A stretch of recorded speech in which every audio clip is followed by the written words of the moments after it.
I received a message from Jan about connecting the Amtech pressure lance to her garden hose. It's fairly easy to do, Jan. On the end of the pressure lance you've got this brass fitting. Insert the rubber washer so you don't get any leaks. Press that in with the tip of your finger. Use this fitting, which is the standard garden snap fit quick release fitting. Screw that in. You can either hold that with a pair of pliers and a spanner or an adjustable spanner. There's two flats to make sure you don't get any leaks. And then pull the release cover back on your hose connector, and that's it. And then you can turn on some water.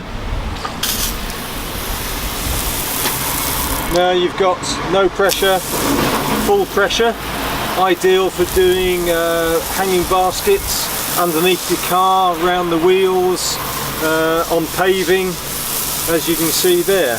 And there's a 90-degree, very good quality on-off valve, very easy to control the pressure, so you can have full pressure or reduced pressure.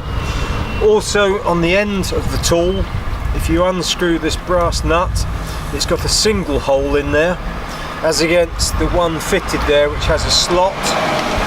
So if you unscrew that one and put this one on,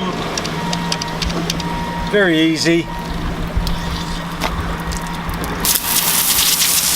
you now have a much more direct pressure to get the water.